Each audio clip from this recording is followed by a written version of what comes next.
জন্মগত মুসলমান, কিন্তু যারা অন্য ধর্মী হয়ে জন্মগ্রহণ করেছে তারা তো তাদেরই ধর্মকে সঠিক মনে করবে। তাহলে অন্য ধর্মে জন্ম নিয়ে তারা ভুল কোথায় করেছেন? তারা যদি মুসলিম হয়ে জন্মাতো তবে তারাও তো ইসলাম সম্পর্কে জানতে পারত। তবে আল্লাহ কেন তাদেরকে অন্য ধর্মের হয়ে জন্ম দিলেন?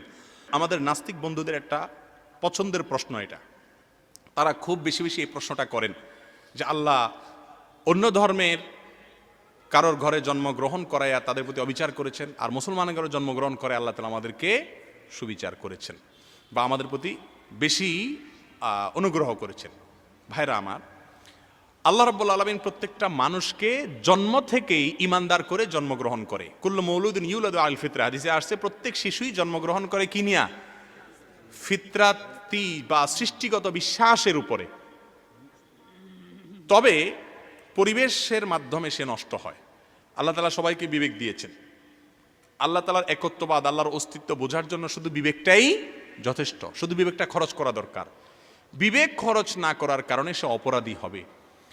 আর যদি সে নিজের বিবেককে খরচ করে, এমনকি একটা প্রশ্ন অনেকেই করেন যে কথার কথা কেউ জঙ্গলে বসবাস করে, কোনো সভ্যতার ছোঁয়া লাগে নাই, তো এই ব্যক্তি তো ইসলামের কোনো দাওয়াত, কোরআন হাদিসের কোনো আদেশ নিষেধ সে জানেই না, আলেম ওলামারা জান নাই, সেখানে ওয়াজ মাহফিল হয় নাই, বই পুস্তক যায় নাই, তো তাদেরকে আল্লাহ তাআলা কিভাবে জান্নাত দিবেন? এর উত্তর হলো আল্লাহ তাআলা তাদেরকে কিয়ামতের দিন নামাজ, রোজা, হজ, যাকাত কিচ্ছুর জন্য জবাবদিহি করবেন না, কারণ এগুলোর এলেমই তাদের কাছে যায় নাই।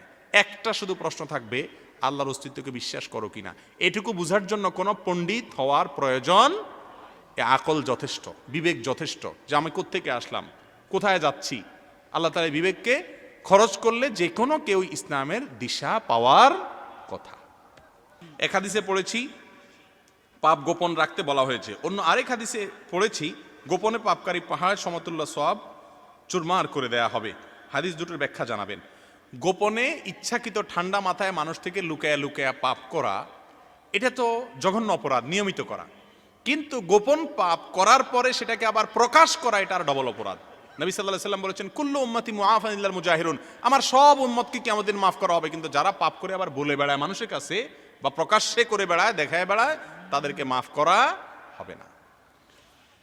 বরিশাল বিশ্ববিদ্যালয়ে এক ঝাঁক তরুণ এখানে উপস্থিত আছেন যারা আপনাকে আল্লাহর জন্য ভালোবাসেন। ইসলামপন্থী যুবক হিসাবে আমাদের যদি অল্প কথায় উপদেশ দেন। ভাইরা আমার, যুবক ভাইদের জন্য সবচেয়ে বড় কথা হলো কোরআন এবং হাদিসের ইলম অর্জন করবেন। একটু একটু করে কোরআন এবং হাদিসের ইলম অর্জন করবেন। একটা সংক্ষিপ্ত ব্যাখ্যালা কোরআন নেবেন, একটু একটু করে পড়বেন। একটা হাদিস রাখবেন, হাদিস গ্রন্থ রাখবেন, রিয়াদুস সালিহিনটা রাখতে পারেন, একটু একটু করে পড়বেন। ডক্টর খন্দকার আব্দুল্লাহ জাহাঙ্গীর রহমাল্লাহ রচিত ইসলামী আকিদা, রাহে বেলায়াত, ইহাউস সুনান, পোশাক, দেহসজ্জা, এই সমস্ত বইগুলো রাখবেন এবং একটু একটু করে পড়বেন। ইলম অর্জন করা হলো সবচেয়ে বড় বিষয়, এক। দ্বিতীয়ত হলো যারা কলেজ বিশ্ববিদ্যালয়ে আছেন তাদের সামনে নাস্তিক্যবাদের চ্যালেঞ্জ, সংশয়বাদের চ্যালেঞ্জ আছে, সেগুলো থেকে বাঁচার জন্য আরিফ আজাদ আছে, ডক্টর শামসুল আরিফিন আছেন, অনেক লেখকরা আছেন যাদের লেখাগুলো ইমানদারদের বিরুদ্ধে সংশয়গুলো যে নাস্তিকরা তৈরি করে সেগুলো দূর করার জন্য সহায়ক হয়, সেগুলো পড়বেন। কারণ আমাদের যেই পরিবেশে যে ধরনের বাধা আসে সেগুলো মোকাবেলা করার জন্য সেই ধরনের ইলম এবং নলেজ, জ্ঞান আমাদেরকে অর্জন করতে হবে, সেটা করবেন।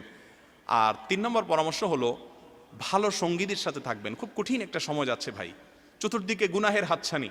এজন্য যেই দোস্ত নেককার, আমি ব্যক্তিগতভাবে আপনাদেরকে বলি, আমি এখনও চেষ্টা করি কোনো লোককে যদি দেখি মুখলেস, ইয়াং মানুষ অথবা একজন কলেজের প্রফেসর মানুষ বা সাধারণ মানুষ, কিন্তু দেখি লোকটা মুখলেস, আল্লাহওয়ালা, হারাম থেকে বাঁচার জন্য যুদ্ধ করে, আমি পাগলের মতো তার কাছে ছুটে যাই, সকাল বিকাল তাকে ফোন দেই, ইনবক্সে চ্যাট করি। কেন?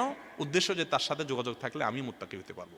এই জন্য যুবক ভাইয়েরা খুঁজে খুঁজে দেখবেন কোন যুবক হারাম থেকে বেঁচে থাকার জন্য ইমানি পাওয়ার আছে, জীবন চলে গেলে হারামের ধারে কাছে যায় না, ইমান শক্ত, এরকম তাদের সাথে উঠা বসা করবেন। যত বেশি তাদের সাথে সম্পর্ক করবেন তত বেশি আপনি ভালো হতে পারবেন। সোহবত, ইয়া আইয়ুহাল্লাযীনা আমানু তাকুল্লাহ ওয়া কুনু মাআস সাদিকিন। শুধুমাত্র ইলম অর্জন, বই পুস্তক পড়লেই হবে না, ভালো মানুষের সান্নিধ্য অর্জন করতে হবে।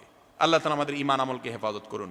আর খুব বেশি দোয়া করবেন। ফিতনার যুগ ভাই, ওয়াজ করা অনেক সোজা, ওয়াজ শোনা অনেক সহজ, আমল করা অনেক কঠিন, আর শেষ পর্যন্ত আমল ধরে রাখা আরো কঠিন।